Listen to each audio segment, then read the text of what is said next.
Good afternoon, everyone, or good morning if you're on the West Coast. My name is Christos Xenofondos. I'm the Assistant Director for Administrative Services at the Rhode Island Department of Transportation and Chair of AASHTO's Committee on Performance-Based Management. I would like to warmly welcome all of the panelists and attendees to today's Transportation Performance Management Webinar, or TPM. So the Committee on Performance-Based Management is very pleased to produce this webinar series in cooperation with Federal Highway and the TPM TSP. The TPM TSP is actually AASHTO's Technical Services Program specifically for transportation performance management, and it's a great way to bring people together around a series of important topics and to connect with peer practitioners and to support the work of our committee. So if you are not a member, if your state is not a member of the AASHTO TPM TSP, would strongly encourage you to sign up for it. Before we get started, I would like to note for our performance management community that the Committee on Performance-Based Management is seeking dedicated and engaged members to fill the following leadership positions. Policy and Rulemaking Subcommittee, where we are looking for a vice chair, a secretary for the Subcommittee on Risk Management, and a vice chair for the Research Subcommittee. These positions offer excellent opportunities to contribute to the strategic direction of the committee, collaborate with colleagues across state DOTs and partner organizations, and help shape the future of performance-based management in the transportation community. Each role includes membership on the CPPM leadership team and participation at our monthly leadership meetings. Abigail and Lori have included a link to the positions descriptions in the chat, so I would encourage you to look them up, and if you are interested, to please reach out and let us know. If you, the deadline for expression of interest is February 28th, 2026, and then we will review the applications that we receive, the interest, with the appropriate subcommittee leadership and the leadership of the Committee on Performance-Based Management, and make recommendations and decisions after that. So, moving on to the introduction for the webinar, today marks the 29th webinar in our bi-monthly series, featuring presentations exploring the critical connection between performance management and strategic planning at state DOTs. As everybody knows, performance management plays a critical role in any of strategic planning. So for more information on this webinar series, please visit tpm-portal.com and navigate to events in the main menu, and then select TPM Webinar Series. The TPM portal is also home to the series archive of recordings, downloadable slides, and other valuable resources. If you have any suggestions on future webinar topics or have questions for the presenters during today's webinar, please submit your comments or questions using the webinar's chat feature. We will answer questions during the panelist discussion at the end of the webinar. Just a little bit on our audio logistics. If you haven't already, please be sure to mute your audio so that our presenters are not interrupted. And thank you for doing that. For this webinar, the primary learning objectives are to explore different types of measurements to accurately track progress, including outcome-based, output-based, and efficiency metrics. We're going to identify ways to incorporate essential factors like risk management, asset management, and financial planning into your performance framework. And we will highlight strategies for effectively communicating performance results to transportation stakeholders and the public. And when I say we, I actually mean the great panel that we're going to be introducing in a minute. And as always, of course, we're going to share lessons learned, ideas, and knowledge. So in looking at our agenda, it's my pleasure to introduce our speakers before each presentation. But in brief, they are Lori Economy from Utah Department of Transportation, Ben McCullough from the Texas Department of Transportation, Kerry Veller and Serena Gangula from the Washington State Department of Transportation, and that they're going to, all of them, help us go through the presentations today. As another reminder, please submit your comments or questions using Zoom's chat feature anytime during the webinar, and we'll get to them at the end. In response to frequently asked questions, yes, the slides and video will be available after today's webinar at tpm-portal.com. And again, you will find recordings and presentations from all our past webinars there. I would now like to turn it over to Latoya Johnson to present a brief Federal Highway welcome. Latoya, and also to thank her for the great work that they've been doing with us in continuing to advance transportation performance management. Thank you, Christos, and hello, everyone. I'm so happy to be here. Happy to be here for another webinar, and I must say a webinar that I'm really excited to hear the presenters, because just as all of you at DOTs are, struggling to manage the challenges of data and knowledge management and AI now, we too at Federal Highway are. So I have my pen and paper, and I'm ready to hear some best practices and things for even us to think about as we continue to figure out the best way to use data, provide data to our stakeholders, et cetera. One thing in that spirit that I know everyone is thinking about, working on, or at least I hope so, is that our requirements for our asset management plan recertification are ongoing. Several states are in the process for that on a related topic. And so I wanted to be the first to just mention if something to pencil down in your on your calendar. Next month on March 25th at 2 p.m. Eastern, Federal Highway will be hopefully doing a webinar to officially kind of kick off our recertification process efforts and be available from any questions from our external stakeholders, state DOTs, and others. And so you should be getting more information. We'll be promoting that webinar soon, but I know that asset management plan recertification is front and center on a lot of people's mind. And so I wanted you guys to be some of the first to know that we are working on ways to provide answers to your questions. And so that's something to look forward to next month from all of you. So in the meantime, if you have any questions on asset management plans or any other area that we at Federal Highway can be of assistance, please don't hesitate to reach out to myself or the whole team at Federal Highway, and I'll put our email in the chat after our comments. But again, welcome. Looking forward to a great webinar, great presentations, and thank you. I'm grateful that Federal Highway can continue to be a part of this community. So with that, I'll turn it over to Anna.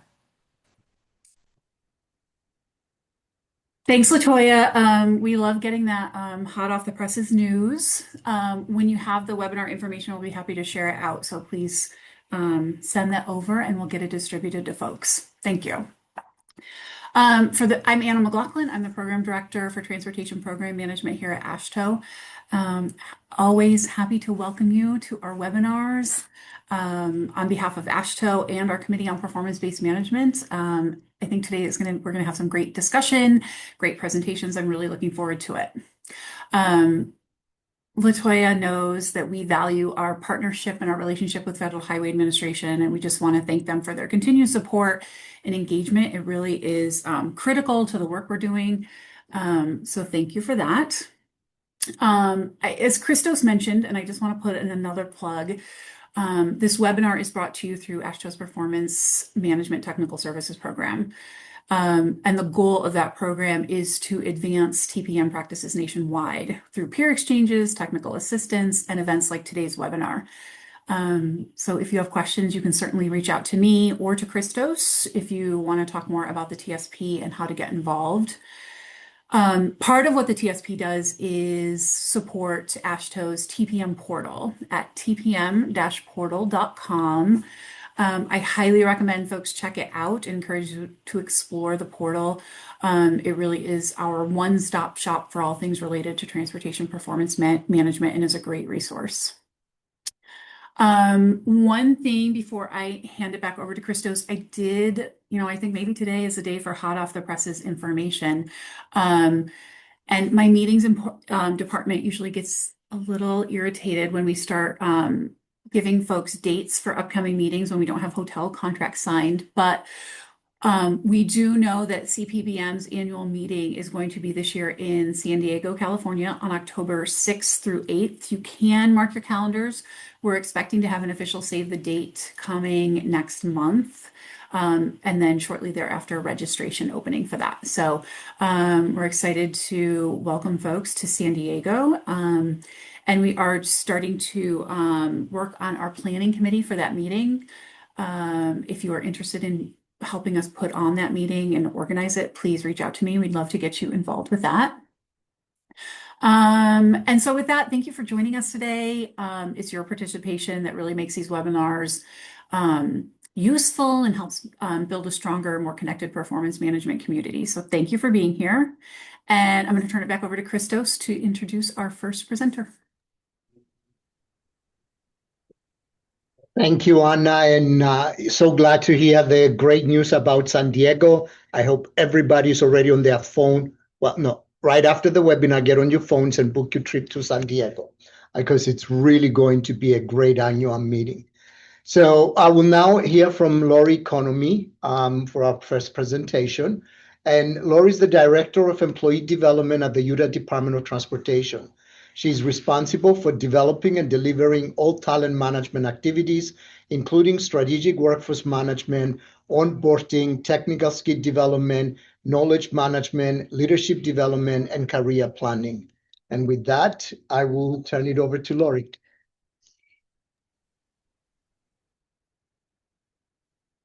Great. Thank you so much.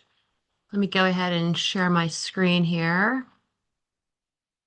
Hopefully you all are seeing that now. Thank you so much for the invite to be here. I am here to talk about the people side of data information and knowledge management. I am definitely not the technical expert. We do have a director of data and analytics here at UDOT, and I will provide her contact information for anybody who's looking for the technical expertise on this topic at the end. But I think it's really important as we start to talk about data information, knowledge management, AI, that we don't forget the most important part, which is people. Without the people involved, we're looking at systems and people make those systems work. So we can put all of the critical processes and procedures in place, but without the people involved being willing to follow those processes and procedures, we are going to run into some challenges with implementation and actually having it be a full-scale change effort, and that we have successful implementation in the end. So, we're talking a lot about AI everywhere I go right now. It is the main topic of discussion over and over again, and it begs the question, why? And of course, the first piece of it is that it's here and we have access to the information. But also, I would say this, that in terms of, especially for a place like Utah Department of Transportation, and in the transportation industry as a whole, we have workforce shortages across the board where we don't have the younger generation choosing transportation overall. So one of my jobs is to make sure that I'm out there talking about it and trying to get them to choose us.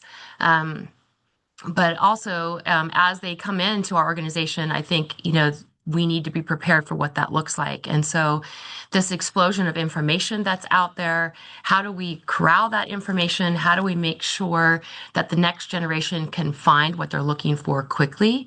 And, how do we make sure that we are talking about AI and how it's important in reshaping the work that we're doing, not necessarily replacing the work. And I'm hearing this as I'm going out and having conversations in our schools, universities, high schools, etc. There's a pretty big belief out there that AI is going to replace a lot of the work that's happening and all the good work that we're doing here within transportation. So for us, it's about level setting that and talking about, the people side of that, making sure that they understand that there's still going to be opportunity, especially inside for us of state government, to me, this looks like increasing the capacity of the work that we're doing, not replacing people. So we need to be talking about this. There is, again, these workforce shortages, increased complexity, explosion of information, findability of that information. How do we make sure that people have access to the right information at the right time?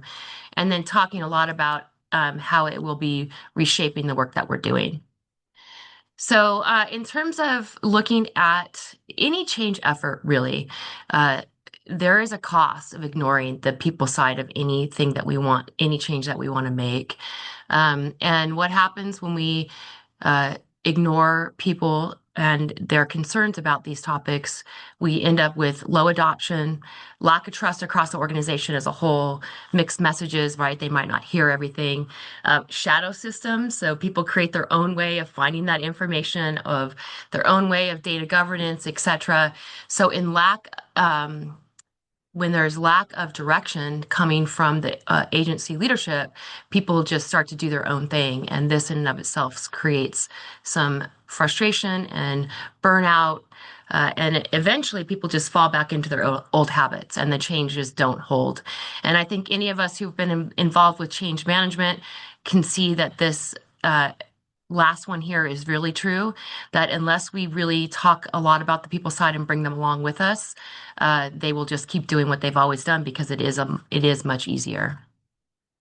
So what does that look like? We talk a lot about a culture of trust and psychological safety. Now, we talk at our organization about culture and trust a lot. We do not use the term of psychological safety, but this is a term within change management that I think is really important to understand. And there's a lot of articles being written, books being written about this now around what does it look like, and what they have found that when teams work well together, they have this level of trust, and that it is the number one predictor of adoption of change management. And in order to get there, our leaders must model that transparency and be open and honest with everyone along the way. Looks like communication efforts, talking about it, and really creating this openness and a learning environment. And for us, that's an organizational approach to learning, where we're talking always about trying to learn new things, innovating, and trying to advance the efforts to keep the organization advancing and learning new concepts. So what does that look like? Just really quick in terms of psychological safety, it's big words, but really this comes down to, people feel safe to ask questions. They feel safe to challenge the different AI and data governance activities that we have going on out there. We do have this happening within our organization right now. I'm going to talk a little bit about that in just a couple of minutes. But people need to be able to challenge what they're seeing and those outputs overall. They need to be able to admit to the fear and uncertainty that they feel within their roles. And I'm hearing this a lot right now in terms of, will AI replace individuals? And again, we're repeating over and over again as leadership, no, I don't see it replacing people. But we do believe that the people who adopt it fastest and learn how to use it to their benefit will turn out to be more successful in the end. So we definitely are talking about that. And then this, again, over and over again, this ability to have a safe environment to learn and experiment. And so to innovate, try new ideas, I would say for us at UDOT, this is something that we call it's within our DNA, this idea that we want to fail fast and innovate, and to have this pull through into our AI efforts as well. And I'm going to talk a little bit about those in the end here as well. So again, we talk a lot about, and I think the other presenters here are going to talk about the technical side of data governance and what that kind of looks like. But I think it's really important for us to realize that these systems are a human system, right? Again, if we don't have people being willing and making agreements to follow the policies, procedures, standards that we put into place, then we really won't have any type of governance, and we won't have access to that information in the end. And so what does that look like, right? We have these common definitions. So this means that everybody has to agree to those definitions. We document who's the owners of the data, and we talk a lot about what that looks like. we have the quality standards in place, and we make sure that we're communicating what those data standards are and the quality standards. And then we have accountability for that use. And I would say this is where we are right now, is we're trying to stand these up. And like I mentioned, I'm going to talk about this a little bit in the end. So we've laid out what are those common definitions, especially when it comes to AI, data governance, et cetera. And now in the next few months, we're going to be talking and communicating more about that change strategy. So we believe this is to be true. Once you have the data governance and the data quality, and then you can implement the AI activities for our internal audience. For us, we're not going external with this right now. We're really just looking at our internal audiences for the use of AI. That eventually you're going to have this knowledge management. And we have stood this up with a few things. We have AI available for our policies and our procedures. We have an AI bot out there that we've programmed, and our data and analytics group has. I have not, but they have. And eventually we can get that access to that wisdom and to that knowledge. And if we don't have all of this in order, we have no way to get to this organizational knowledge management and access to that information. So again, people are at the core of this. Without people being willing to follow all of those data governance and the data quality rules, we're not going to be able to get there. And I think it's just really important for us to keep coming back to the people side of that and our change management efforts. So here at UDOT, when we start to talk about knowledge management, you will never hear us mention knowledge management unless we're in a group of people who actually are working on the effort and trying to stand up the change. But what you will hear us talk about is how do we connect people to information across our organization? How do we share the right information at the right time? And so we've started to, instead of talking about it in terms of knowledge management or data governance, we've started to say, this is what we want people to do. We want them to connect and share and learn. And as a result of all of that, then we will be able to innovate and become a more innovative, agile, and nimble organization. And so you will hear these words used all of the time in terms of how we're communicating out from our central communication team into a variety of different ways with our newsletters or our learning cohorts or any of those types of activities that we're doing to try to share knowledge across our organization. This right here is, again, one of our ways that we're trying to change the way people are talking about AI and using AI within our organization. And so in December, we launched this AI strategy. And again, this is coming out of our data and analytics group or our technology and innovation group. And what we've laid out in here is what are our AI guiding principles? What is the roadmap to implementation? And what different types we started to lay out here in AI functions and categories. What are those? What's the definitions for those? And then what other concepts, resources do we have available to people? So this is just a 6 to 10 page document that we have out there, but in here we've started to talk about these concepts for everybody to communicate and start to change the language to get to the people side of these changes and the AI efforts within our organization. So as we look to our guiding principles, this is what our team wants us to be thinking about. So we are a Google shop, I think, here at UDOT. And so as we use the AI tools that Google provides for us in terms of our internal document search, large language model bots that we're programming, et cetera, we want people to start to think about trust, and that really being that cornerstone is that if we are using it, that we have taken the human element. You'll see here there's a balance between judgment and the human AI, the connection between AI and the human, right? And so that, yes, use it, but then make sure that you are talking about how that human interface and that we've checked it and quadruple checked it to make sure that it's accurate. Because if we're not, it will erode trust within our organization and we would be putting out inaccurate information, et cetera. We want to consider the risk. If we're using AI to help us aid in our work, is there a risk involved, right? Are we using it for engineering decisions or are we using it for, say, onboarding our new employees, right? The risk between those two things is very different. And so we want to make sure that we understand it, we identify it, and we're evaluating that. And our data analytics group is definitely doing that. We're definitely focused on privacy and security. This is an effort coming from the state. And as we start to look at how we utilize those AI tools, privacy and security becomes a really more and more important over time.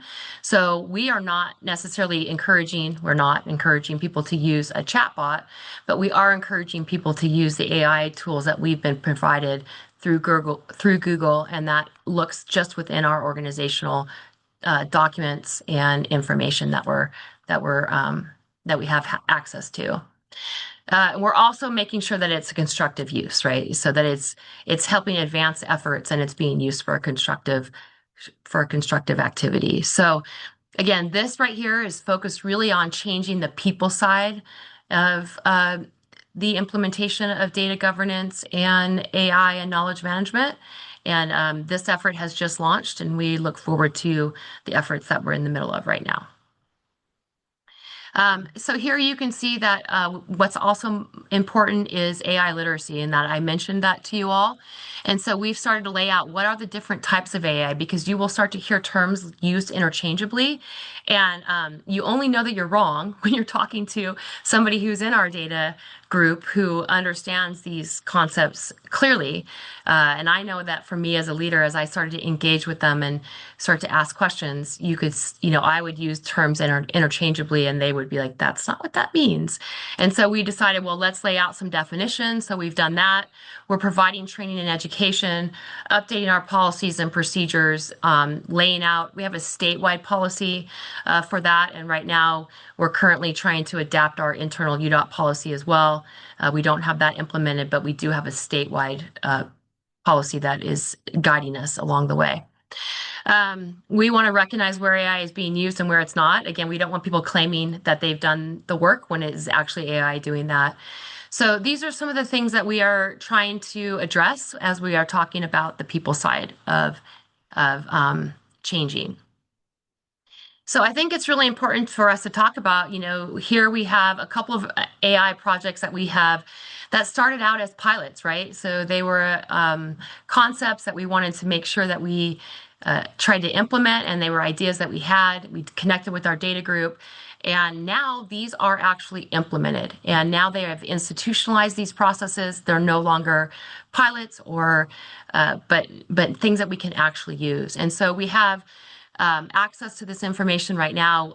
Our right-of-way group is using this for some parcel detection. We actually won an AASHTO award for this, and we use OCR recognition to basically review around 90,000 plan sets and identify those, and we were able to take those and identify it to 56,000. That would have taken a human a long time to do. So again, this is a way for us to look at how we are implementing it, and we're using it to the greater good. Our policy search, I've already mentioned that. This is a bot that we have a large language model. That was an idea and a pilot, and it's now implemented, and we are institutionalized, and we have listed it on our AI strategy and implementation as something that we are encouraging people to use. And then as a Google shop internally, we have access to Gemini, Notebook LM, and then of course our Google AI search functionality within the system. So again, these are things that we are encouraging our internal UDOT staff to use. And we are laying out some directions for them as they start to grapple with the best ways to use this. So these are some things that are that have been implemented, started out as pilots, and are now institutionalized and are being used across our organization. So when we talk about building a culture of knowledge is what's really important, right? And that is to listen and learn what's really important. Again, going back to those examples that we gave you in the previous slide, our data analytics group took a listen to what everybody was struggling with, and we started to understand what do they need and how can we implement that, and we tried to find ways to implement those. So it's really listening to employees when they start to tell us, hey, these are challenges we're having, and how do we address those? For us, we've started to pilot many of those different activities, and then as we pilot them, of course, we're proving that they work. And that creates this visibility and helps us understand what will work and what won't work. we're clarifying roles. We're establishing, stewards and owners and guidelines, and we're talking about our privacy, and we're talking about records management and all of those different things. And this has been a really big struggle for us, is to really get down and clarify the roles of what this looks like within our organization. But the more and more we do it, and stumble along the way, I would add, then the more and more people begin to trust, and we can build that trust openly. So I think it's really important when we start to talk about the success of these initiatives. Again, going back to what I've been talking about from the beginning, this is really about underlying human systems. So we can put those policies and procedures in place, but we need humans to follow that. And we really need to understand that people have fear and trust challenges, and we just need to address them head on and try to find ways to talk about that. And of course, then that is followed with the strong governance in place, and that we have a system for people to follow. And if we don't have the system, in lieu of that, people will just make it up, and then we will end up with a bunch of different underground systems in place. So, in absence of direction, people will come up with something that will make their jobs easier. I think it's really important, especially in this topic, that we really continue to talk about that.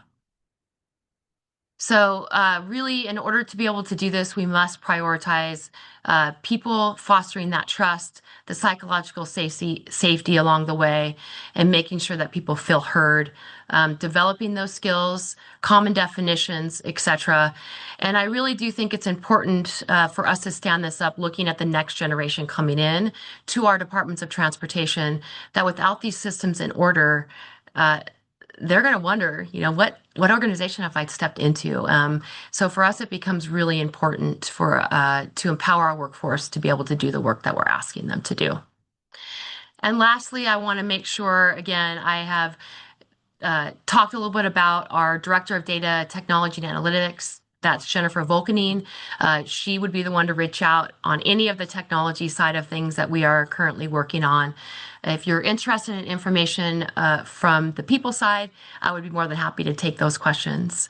And that concludes my presentation for today. Thank you so much for inviting me again. And hopefully that I talked a little bit about some change management and how planning can help you resolve those. Lori, thank you so much for the great presentation, and really for sharing Utah's great work on the topic. And definitely, I'm sure you'll be hearing from for a lot of people asking for for help. Next, we'll hear from Ben McCullough, and Ben is the strategic data scientist for Strategic Initiatives and Innovation Division at Texas Department of Transportation. He's responsible for standing up the Digital Roadway Data Project and the development of the 2024 Artificial Intelligence and Data Science Strategic Plan. So, Ben? Okay. Is my screen showing? It looks perfect. Great. All right. So, thank you for the opportunity to present. I've been at TxDOT for about 7 years. And during that time, I've seen a lot of change around our data and our data ecosystem. And today I'm going to share some of that.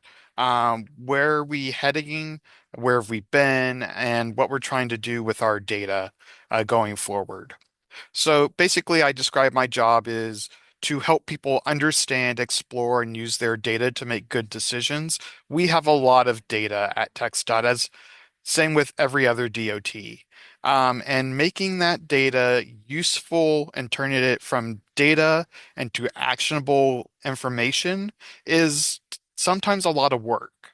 And so that's kind of what we've been doing in these last 7 years, is taking steps to go from a Wild West where there wasn't a lot of enterprise support for accessing data. There wasn't good data governance, to getting more guardrails and tools available to our staff. So when we talk about data governance, the things that we're talking about is we want to make sure that when we procure data from someone, that they're going to give us the data in the way we want it. They're going to have our rules wrapped around it. So they're going to give us highway names. We want it delivered in a way that we agree is the standard way we want to ingest it. So the best example is like Interstate Highway 35. Does it have a dash in it between IH and 35? Does it have a space? Are there two zeros in front of the 35? Like there's multiple ways to deliver that data. It all tells you it's the same highway, but the way your systems are set up, it's going to read it differently, and it could require a lot more work on your staff to manage that information. So making sure that you set the rules on how you expect the data to be delivered to you is a good practice when creating data governance. You want your data to be high quality and accurate and trusted. We are trying to build trust between not only internal, but our external partners. So this includes the NPOs that we're working with, our research partners at the universities. This can be the cities and counties. It can be our uh, commercial partners who are requesting data from us because they want to know, tell me about work zones on these highways when I want to run my autonomous trucks down, IH 45 or I-20. Um, so we need to be able to provide that data. We need to make sure that we believe it's accurate and trustworthy, and they believe it as well. So things like setting up requirements that it can't be a free-form text field uh, is basic data governance, but you'd be surprised how often that doesn't happen. Um, Making sure it's drop down or a limited set of things they can choose from. You will get variations for everything. Even Texas, you'll get multiple variations, just the name. So you need to be not so rigid that your systems buckle because there's too many rules, but not so loose that um, the system becomes almost unusable because there is no standards around it. It's a happy medium and it's hard to find and it takes some work. And it does require going to multiple groups across the agency. So for the highway names, you have to get with construction division, maintenance division, right of way, design, the districts. We have 25 of them, um, the planning organization. There's all these groups that need to talk and come to an agreement on this is how we're going to manage these data sets. It's not glamorous work, but it is important work, especially if you're going to want to use AI in the future. And I think you should be preparing your data to be ready for AI. If you have bad data and you just throw it in AI, it is not a silver bullet. It is not going to fix your data. It's not going to magically just give you great information. You fed it junk and it will give you junk back. So understanding that you're going to have to put in the legwork to update your data to make sure that it's trusted and accurate is, a necessary thing. Um, so I briefly mentioned the standardized data, but the interoperability across systems. A lot of systems across the DOTs and especially at TxDOT grew up in silos. They grew up in ways that we did not expect to be joining our construction data with the maintenance data, with the planning data, with the utility data into a single view on a single linear reference method so you can visualize it. That was never in their forethought when they, developed it 15, 20 years ago in some cases. Some of them are newer than that, but there are some that are quite old. We just got rid of a mainframe last year. Finally, it was a it's a 6-year project, I think, that I was actually on for a while. But it started way back before then. So these things take time and they take effort um, to get your data and get your systems integrated together. Um, as we're modernizing our data tools and infrastructure, we want to make sure that our data is in a state where it can be accessible to AI if you want to analyze it. So that means it needs to be preferably in a cloud space. Um, we have an enterprise data platform, which I'll talk about in just a second more. Um, but that is where we are storing our data. It's basically a warehouse. Um, Lots of different warehouses that we can interconnect and set up permissions, who gets access to it, has all the security features, but it also allows us to bring data in rapidly. So as changes happen in our project management system, it flows in, and then we can use that data to send it to other systems almost immediately, within, a few seconds, which, considering where we were just a few years ago, it's massively changed how we operate and manage like our lettings. So instead of being hours and hours to try and port data between a mainframe and a the site manager system that we had procured, now it's operating much more seamless. Okay, so that's kind of the goals and where we are. Making data available. So I talked about the enterprise data platform. It's built on a Snowflake cloud. So we have ingested over 30 systems into this, but the key ones are listed: financial, projects, construction, um, the average annual daily traffic count. The data is in there, much like the bridge and maintenance data. The problem is it's not tied to the same linear reference method. So this is one that has latitude and longitudes, but it isn't tied to what we call a control section. A control is a highway, a section is a piece of a highway. And so I want to be able to just select that control section, and all this data becomes available to lay on top of each other on the map. That is the goal of integrating all this data. With the ones that are already integrated, we have already seen improvements in various processes. So I think one of the best examples is our planning organization, who updates the line work once a construction project is done. So we integrated our financial data, our project development data, and construction data into one data set, and everything else kind of tags along that as like a hub and spoke. Um, the construction data has the date the project was accepted, so the construction work is complete. They can now look for that date and automatically update or start updating the line work um, as soon as it's closed, instead of waiting until someone sends them a note saying, "Oh, hey, yeah, 2 months ago we finished this," which was happening. They don't have to go and reach out to all the districts and say, "How's that project? Is it about done?" They can see it for themselves.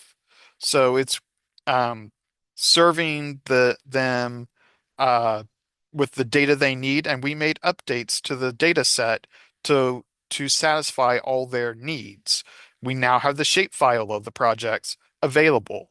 Um, so that really gives them, like, this is where the project started and ended based on latitude and longitude. You can map it very easily. And all this allows us to be able to feed it to AI projects. So we're going to talk about the elephant in the room, and some challenges that we have. TxDOT is a big state. We have 25 districts. We have 32 um, divisions, and uh, we have a wide variety of tools that people need in purchasing data. But we also have a lot of just assets. So we have over 80,900 miles of statewide roadway. That doesn't include all the local roads. We have 56,000 bridges. We have over 10,500 miles of rail. So the scale of the data sets is massive. We procured connected vehicle data uh, from previously Wejo before they went out of business, and we now have a contract with Streetlight. But the Wejo data was 19 months of data. That is 1.2 trillion records that we are analyzing and trying to figure out how can we use this. And we've made great progress on turning that into speed information every quarter mile, which was previously something we couldn't do. Um, so there's a lot of information we're processing. But if you just take a month of that or not even a month, sorry, an hour of that connected vehicle data, that's over 100 million records. Because you get a point every 3 seconds. It illuminates the entire state network. It just looks like there's a base map under it, and there's nothing there but points of light. So it's a really interesting problem to have this much data, and trying to figure out how to manage it. There are legacy systems that we are replacing, but there's inconsistent data quality in them. So I have a bridge system that has 215 variations of Interstate Highway 35. That's just one highway with that many variations because it is free text. And free text is the bane of any sort of data science and AI, especially when you're trying to get standardization, and not pay extra money for like analyzing this data. That's not something we should be paying for. We should have a standardized field. If you're analyzing the crash narratives and that's all free text, that's great. You want that. You should spend money on analyzing that, not to figure out which highway that is when you can easily standardize it. And then business rules are just not consistently applied. People are not, even if there are like what the entry field should be, if you don't program it into the system, so say it's a number field, but it allows you to put uh, alpha characters, uh, you're going to just have tons of problems. So, and there are systems that have allowed that previously. So, we have to be taking the time up front to make sure that our systems are well structured and architected, so we minimize the risk of bad data flowing down and influencing our decisions. Okay, so the lack of data governance can lead you to some risk. Um, Everybody talks about the amazing capabilities of AI. And yes, it can do amazing things, but don't get distracted. Don't just focus on the brilliant blue skies people are trying to sell you. You got to focus where you're walking. The character in the graphic is about to walk off a cliff, and they have no idea because they're just looking at all the pretty things.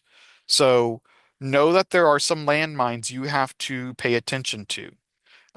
If you have bad data coming in, you can be misinformed of what assets or what intersections or segments of roadway need safety prioritization. Um, so you could be fat fingering something and there's no rules to be looking for odd data, no checks to be like that number shouldn't be that high, you should go fix it. If you have a manual entry, especially, you need to have these type of checks. Um, the fat fingering or the misunderstanding or miscalculating what should be brought into the system can inflate predictions. So you either inflate the cost, or you under predict what you need. So you think it's only going to cost 20,000, but it really should cost 200,000. That 1 0 is a big deal. So you need to understand that the way you are making your data available, you need to have good checks around it. Um, the next one is my biggest concern is if you have uh, if you don't have transparency into an AI model that is provided to you by a vendor or someone else, you don't understand how it's trained, you don't understand what data it was trained on, you don't understand the methods that is making a prediction and how it's making that prediction.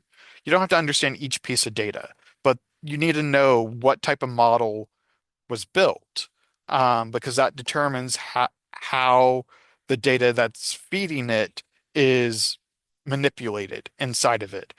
You do not want a black box. It needs to be a glass box. You need to be able to look into it. So even if it's built in-house, you still need to document all that. You need to make sure that you have good documentation to show what is being provided. Um, there's higher risk. So some AI tools are higher risk than others. Um, so using an AI tool in HR for reading resumes is very low risk, but using AI to do hirings or firings is very high risk. And so you have to understand what is the risk level and what level of risk am I willing to take on for my agency. And then pilot projects can fail to scale. Again, that's what Lori talked about. If they don't trust it, you're going to have low adoption. Um, they see that as producing bad information that's going to make them turned off from using an AI tool. So you have to be very clear on what are you feeding it in. Again, good data in, good data out. Um, so do not feed it bad data. My key takeaway here is it's not just a software deployment. It is a data maturity program, and you have to be helping guide people along to understand how they need to modify uh, how they handle data, how they think about data, how they are trained with data. Are they data literate? Are they AI literate, which are two separate things? Um, you are helping people grow, and you are changing a culture, not just a IT implementation. So here is my contact information. If you use that QR code, uh, that will take you to the new text.ai strategic plan. We had a previous version that was published in 2024. This is the version that was published January 2026. And that is my presentation. Thank you. Thank you so much, Ben, for sharing your experience and the great presentation. And finally, we'll hear from Carrie Weller and Srinath Gangula from Washington State DOT. And I hope I pronounced the last name correct. Thank you very much. And good afternoon, everybody. Again, Carrie Wooler from Washington State. Really happy to get the invitation to talk with you today. Srinath and I will have a bit of a different approach on linking performance management to strategy. Not so much about the data specifically and data governance and AI, but more about how we're utilizing data to focus in on outcomes and how that influences decision making. I'm really excited for Srinath to get to share with you some of the work that we've been doing internally at WashDOT. But first, I want to give just a brief touch on an NCHRP project that I have the opportunity to be a panel team member on. The project is 2044-57, and this is implementing scenario planning across transportation agencies. The impetus for this project was a recognition that there's been a lot of really excellent work around scenario planning, agile decision making, outside the transportation space, inside the transportation space for a number of years. There's really a wealth of technical resources available, but we're not seeing the level of implementation that I think we could to really advance decision making. So the purpose of the project was to evaluate the landscape, understand the resources that are available, and really digging into what it would take to embed scenario planning and agile decision making into transportation agencies. The quick view of what scenario planning is all about is really focused on how do we manage in times of uncertainty, and how do we make decisions in recognizing that there's going to be an uncertain future. Scenario planning is about designing the kind of what if questions that will help decision makers navigate all of that. So the project is underway, and the project team is currently collecting information from transportation agencies. You can see the link there, and I would encourage everyone to pop in, take a look at the materials, and respond to the survey to help shape the next steps of this project. This is just kind of the teaser trailer. Hope this sparks your interest and that you have an opportunity to dig in and look at more of the materials.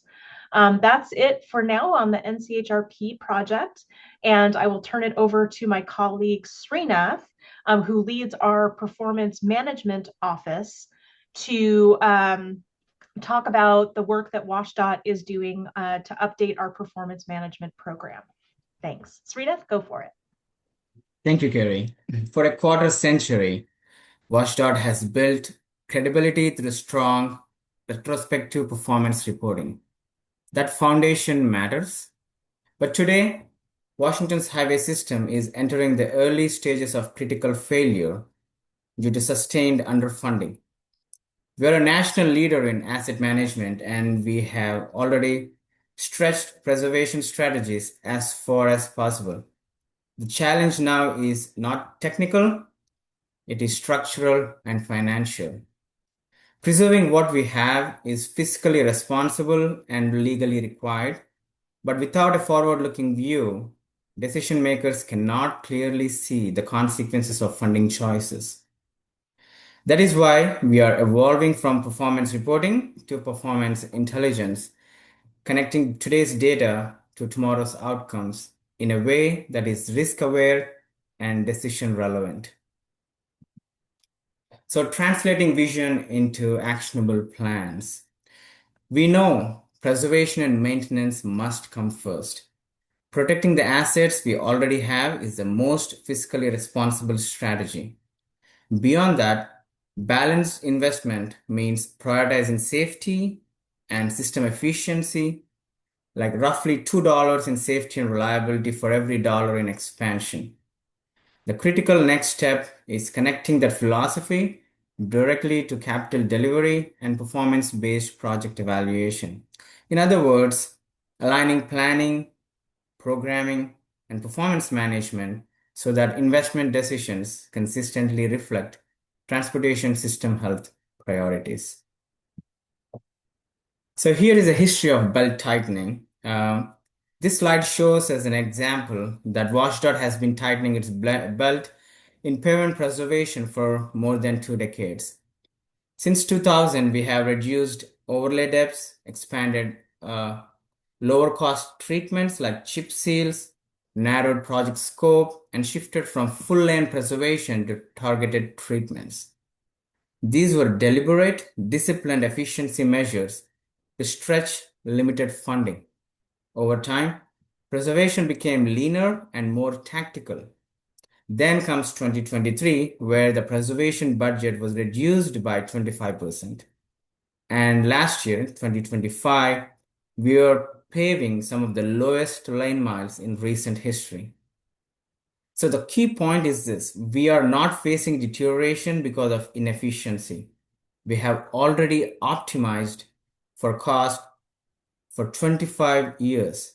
So there is no meaningful room left to cut without accelerating decline, which is exactly why a forward-looking performance approach is necessary.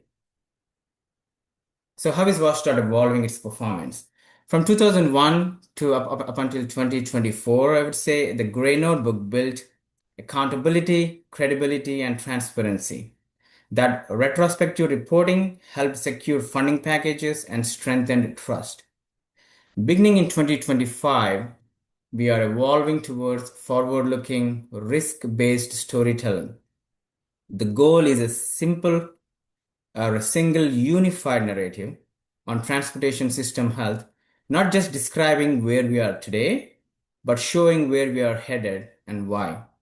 We are not abandoning accountability, we are building on it. Expectations have changed. Legislators and the public want to understand future consequences, not just historical performance. So performance forecasting strengthens credibility by making trade-offs and risks visible. This is where the AI can help. So chronic underfunding is eroding our system health. So impacts are accumulating across the critical unfunded areas, we call them, the preservation, maintenance, safety, ferries, and fish passage. Traditional reporting tells us what happened. It does not clearly show what happens next if funding remains flat or declines. Without a forward-looking view, decision makers cannot fully see the cost of deferral, how small gaps today become larger liabilities tomorrow. Our solution is to evolve from performance reporting to performance intelligence, like I've mentioned earlier, connecting today's data to tomorrow's outcomes. This is about showing consequences, not just the system condition. So this is my philosophical slide. Moving towards performance intelligence, just wanted to define and differentiate a bit here. Performance reporting states the facts. Performance journalism frames those facts in a narrative context. Performance forecasting projects where the trends are headed, which is where the AI could come in. And performance intelligence connects the dots, explaining why outcomes are likely to occur and what is driving them. This shift moves us from describing status to what Kerry calls it as understanding trajectory. It gives decision makers clearer insight into where the system is headed and what influences that path. How is this different? This difference is not cosmetic. We are fundamentally strengthening how transportation system health is communicated by explicitly linking data to risk, consequences, and outcomes. Rather than presenting static dashboards, we are building a forward-looking system narrative that supports informed risk and trade-off discussions. The goal here is clarity, helping leaders see not just what the system looks like today, but where it is headed and what that means for investment decisions. So transportation system as framework. So this framework integrates system outcomes, unfunded needs, predictive indicators, and risk clarity into one coherent view. Instead of presenting programs in isolation, it connects them through shared risk and trajectory. For example, on this slide, you see the number of bridges that will exceed 80 years or older in the next 20 years. This is not just a statistic. It signals future preservation pressure, funding demand, and risk exposure. The emphasis here is cross-program understanding and unified storytelling, which helps us see emerging trends before they become crises. So what are the consequences of deferred investment? Deferred investment does not pause deterioration. It multiplies costs. It is a very important point. This chart shows the program cost index for bridge preservation if work is delayed. So when we did this chart last year, we are already like 1.8 times more than what we should be in order to fix the cost. By 2035, we are talking about 2.7 times more. And by 2044 or 20-year time span, the same preservation work is projected to cost 4.4 times more. That means every year of underfunding compounds future repair costs. Performance intelligence makes that escalation visible. It shifts the conversation from what does it cost today to what will it cost if we wait. So new data and measures for a focused narrative. We are strengthening the narrative by incorporating system outcomes, unfunded needs, cross-program connections, and predictive indicators into one coherent view. For example, the pavement cost curve shown here illustrates how delaying preservation moves work from lower cost treatments into much more expensive rehabilitation and reconstruction. That is the risk clarity we would like to achieve. By linking unfunded needs directly to system outcomes and cost escalation, the story becomes focused and purposeful. This approach helps external audience understand not just what we need, but what the long-term implications are if action is delayed. So why this matters? This approach matters because it keeps Watchdog accountable, transparent, and forward-looking. It strengthens the legislative understanding of unfunded needs by clearly showing long-term risk and financial consequences. It builds a unified data-driven narrative across multimodal programs rather than separate competing stories. And also it aligns with Washington State's Executive Order 2506 by connecting performance data directly to customer experience and service improvement. In short, performance intelligence strengthens credibility while improving decision clarity. So finding common grounds in unfunded needs. As we have worked across programs, several consistent themes have emerged. First one would be shared risk.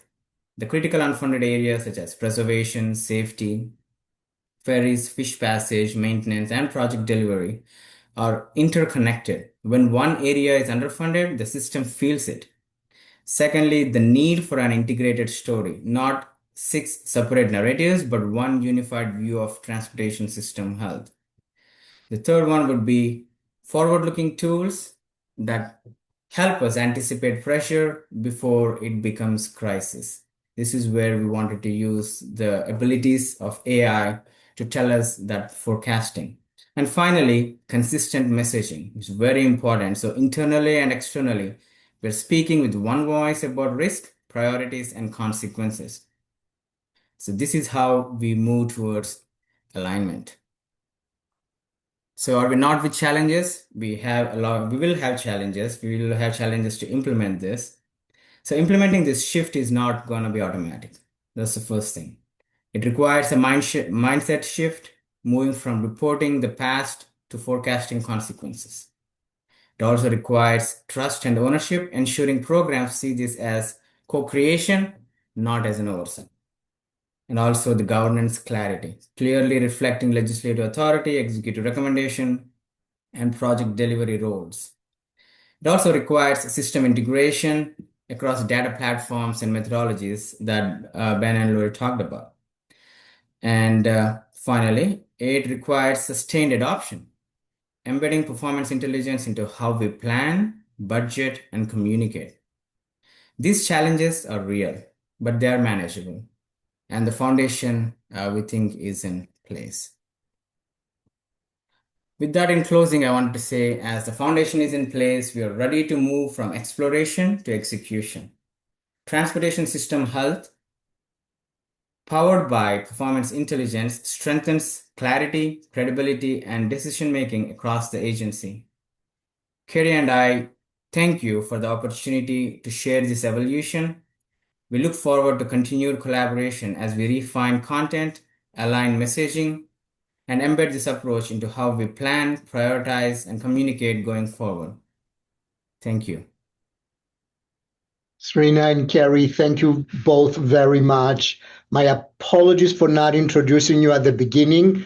So before I introduce Yana to take us through the Q&A, I would like to do an introduction at the end. Kerry is the Assistant Secretary for Multimodal Development and Delivery, where she leads policy implementation to integrate all transportation modes across planning, development, and project delivery with a focus on safe, integrated multimodal transportation. And Srinath is the Assistant Director for Performance Management, supporting agency performance and decision processes, along with state and federal compliance reporting. He and his team work collaboratively across divisions to translate data into clear, practical insights that inform investment priorities. Thank you both again for the presentations and for the plug on the NCHRP project. With that, I'll turn it over to Yana. Thank you, Christos, and thank you to all of our panelists for fantastic presentations and sharing of their experiences. So we wanted to have this be a little more panel style where you interact with each other. So listening to all of your presentations made me think about that you approached this umbrella topic of connecting performance to strategic planning from different angles of importance. So I want to ask you to reflect on the things others covered that you didn't. So, for instance, for now, is Lori Economy with us, or did she? I think she had to Lori had drop. to jump off. She had a conflict. Oh, But we okay, will all take right, any questions for Lori offline. okay, all right. So then, Ben, you're going to have to cover the data side and include Sure. some of the people. But it was interesting to me that in the Texas presentation that you're looking at the importance of data governance and its interplay with AI and how that's a critical ingredient for connecting performance to strategy and strategic planning. So I'd like to hear kind of more about how the work you're doing is connecting to the to making like are there any examples yet of how performance information is influencing strategic decision making? And then just to after Ben is done for the Washington State folks, Carrie and Srinath, is to say, you describe more about how you are making that connection. And I'd be curious what you have in your data and people infrastructure that allows you to be able to do the connecting better. And like what are the ingredients and what are you kind of seeing as needed that you're not doing, especially kind of trying to take advantage of AI. So let's start with Ben. Sure. So for every AI project, there should be a problem statement with a clear goal of what we're trying to achieve with it.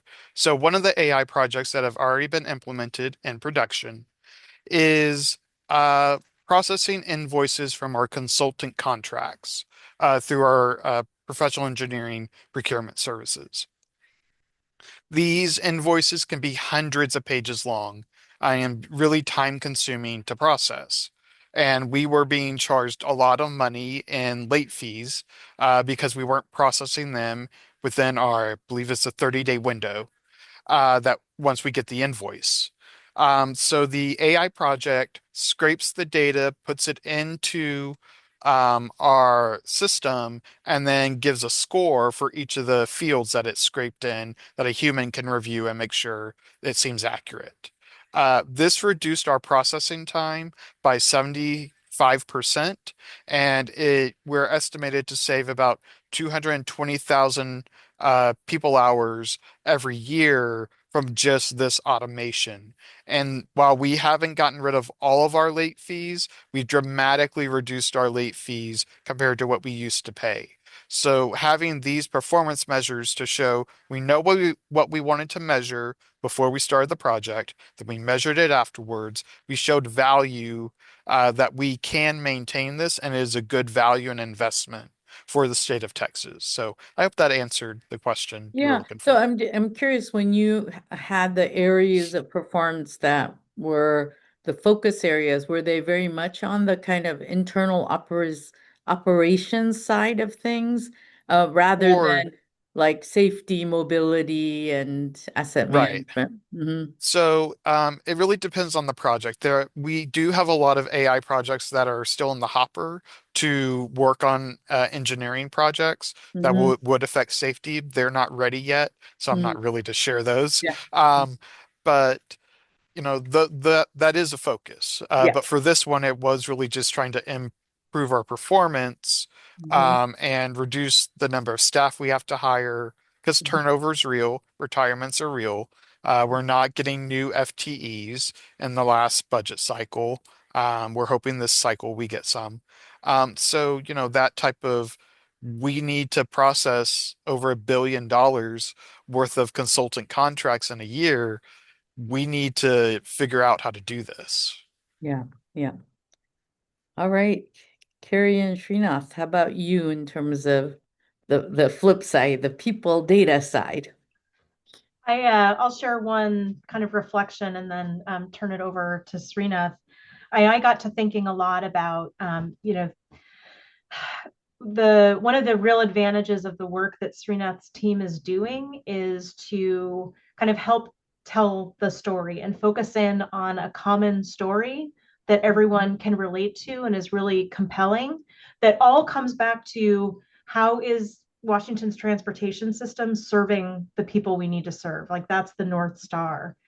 And I think that one thing we're finding working our way through this is that there isn't necessarily new data that we're having to collect. Folks have been developing their pieces over long periods of time. What Srinath's team is doing is kind of pulling all the various threads, knitting it together into this compelling story so that we can really maximize and leverage the data that folks have. And so I think about the value of landing on that story and really connecting it back to the ultimate performance question. How's the transportation system serving the people of Washington? And I can imagine over time that that might be a really good guide for us as we look at the opportunities for developing data governance, maybe creating new tools. We can look at it in the context of, is it serving this purpose of telling our story, helping us understand the system better? Because differentiating among all the shiny new tools can be challenging sometimes. So having that as a guide, I think, can be helpful. Serena? Thank you, Carrie. So, I mean, you have covered it all. What do I add?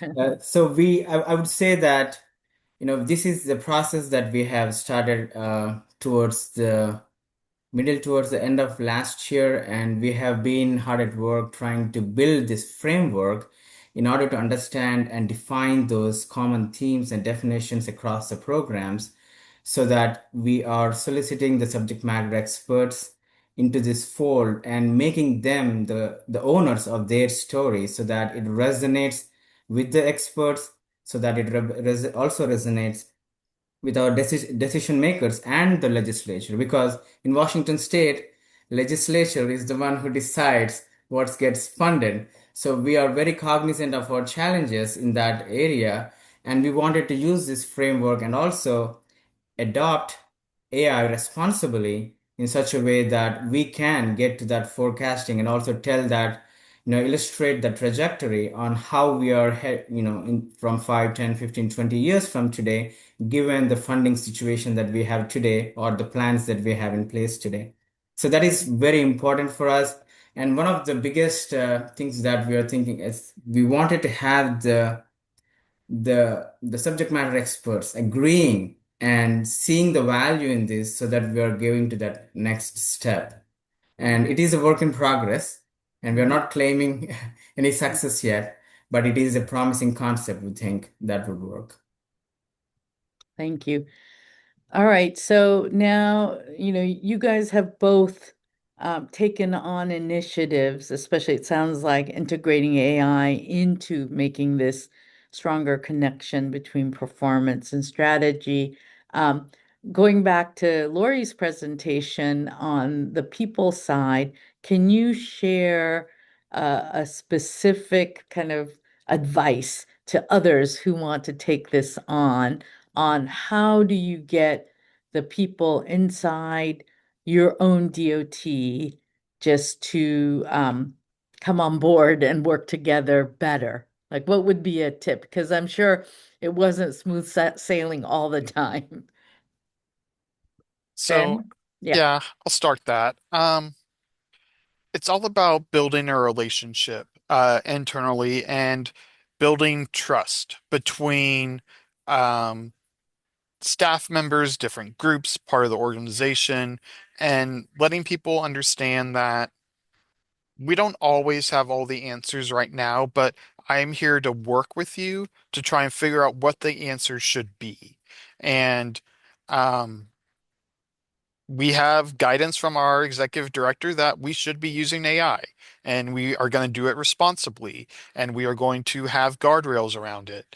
But um, there are there are groups that are very resistant. This is my data. I'm like, well, it's the agency's data. It's not yours. And there's trying to get people along is making them comfortable with how people are going to use their data. For so many years, they have been the people that people go to get data, and they answer all the questions, and they have the keys to the castle, and they feel like someone is stealing their castle and their keys, and they don't like it. Um, so you got to help them understand that you can still be the data owner. You can still be the data guru. This is another way to help people answer their questions through like a self-service way that gives good, accurate data and answers. But maybe you get to do projects that you've been trying to do, but you keep getting pulled aside to answer people's questions. Like you got to frame it as a this is a benefit to you. Find the benefit, but you got to figure out how to sell it. Um, you're becoming a salesman just a little bit.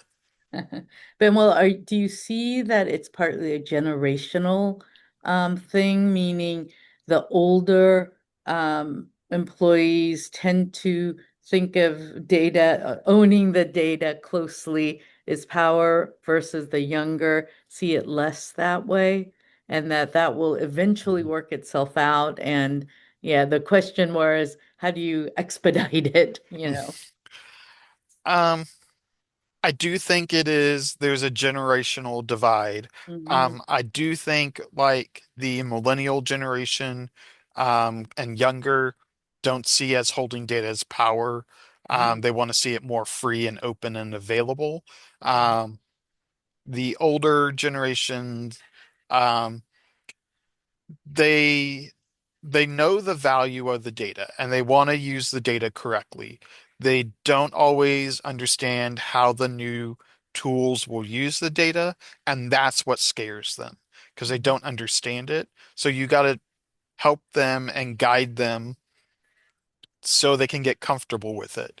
Sometimes you're never going to be able to do that. Sometimes it's just a personality thing, but you got to try. But it also helps when your executive director says you're going to do it, and then you Yeah, can just point to that. So that helps. yeah, yeah. Carrie and Srinath. Srinath is living this every day, so I'm going to let him share some of his experiences.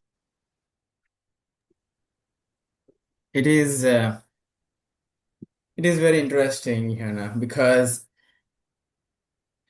in so one of the things that we struggle with is that we have the subject matter experts who own the data, who own the story, and who are very passionate about it. And as a performance management expert, I do not own the data, I do not own the story, and still I have to facilitate that process. So that's where the question that how does the people part play into it, right? And it is challenging, but it is not unsurmountable because we have done this for a quarter decade now. The Grey Notebook has been around for 25 years. And we took a little pause here now, but we are going to get back on track and then talk about it in from a different vantage point.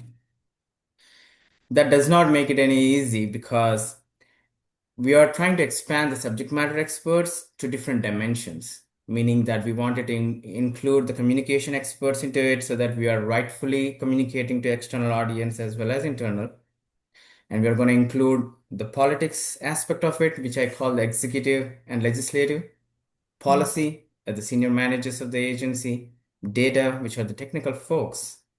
And so managing different layers of expertise while trying to analyze the data that is forward looking, which is not usual within the department, will bring a lot of resistance. And that's something that we are working our way through. We don't want to burn any bridges. At the same time, we wanted to deliver a product that resonates with our executives, that resonates with our data owners, data users, and also the legislature, because legislature, like I said, in Washington State, is of paramount importance because that's where the funding comes from.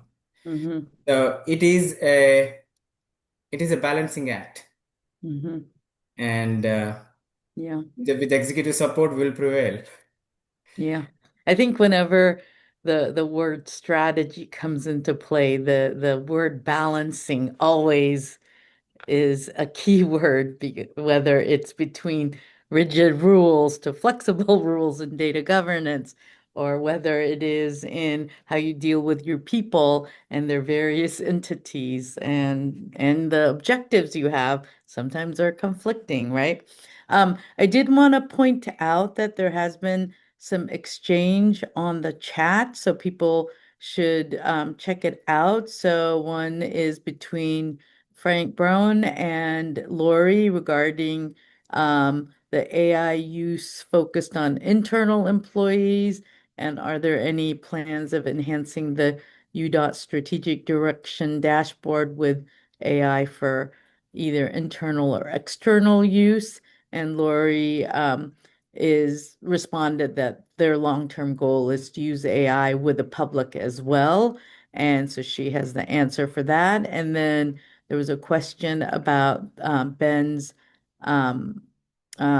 Texas DOT AI project. So there's a link to that, and then also a link to the implementing scenario planning across transportation agencies project that Carrie mentioned. And from there, you can get to the survey as well.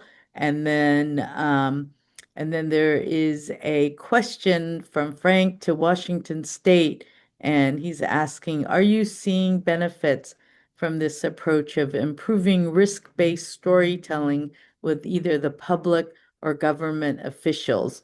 You identified some very real challenges. I can try to respond to that, and I know we don't have much time left, but Yeah. I think even in this early stage, I think we are seeing some success. The fact that we've had some really high-profile bridge closures due to prolonged inattention and lack of maintenance and preservation also amplifies the story. And so I think that that combination of seeing it in real time and having those real experiences paired with the ability to put the data together in a way that tells the story that kind of, just looking at today's condition doesn't really tell the legislature kind of the underlying problem that we have and how that's going to surface over the years. So I think that we've got some opportunity to lean into that and continue telling that story over time.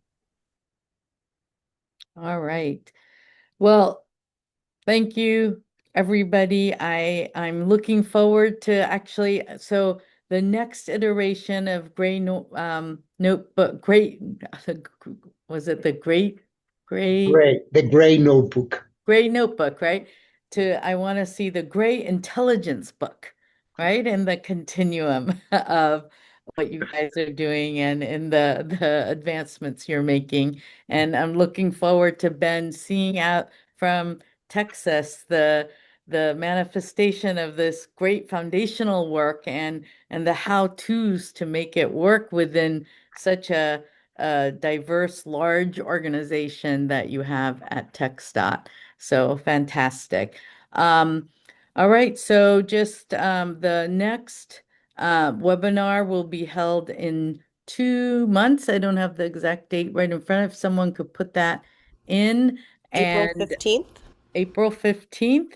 And then, these webinars are every 2 months. And so look for them, go to tpm-portal.com, go to events, and you'll see the webinar link, and there you'll find also the slides from this meeting and the recording. So you'll see all of that. And then I think Christos, if you want to say a final farewell and a mention on the quarterly meeting, that would be great. Over Great. to you. So again, thank you so much to everyone for being here, and and let's start with our quarterly meeting that it's going to be on March 5th in the afternoon at 2 o'clock Eastern Time. I hope everyone is able to join us as well, but also bring a friend. Again, this webinar series would not have been possible without the support of the AASHTO TSP and Federal Highway. But it also wouldn't have been possible without the help and support of SpyPoint partners, of Yana and Lori, and of the AASHTO staff that we have, of Anna, Abigail, and John. And I would like to thank all of them. In addition, a big thank you to the Vice Chair of the Committee on Performance-Based Management, our Secretary, Jean Wallows of Minnesota DOT, and Ryan Huff.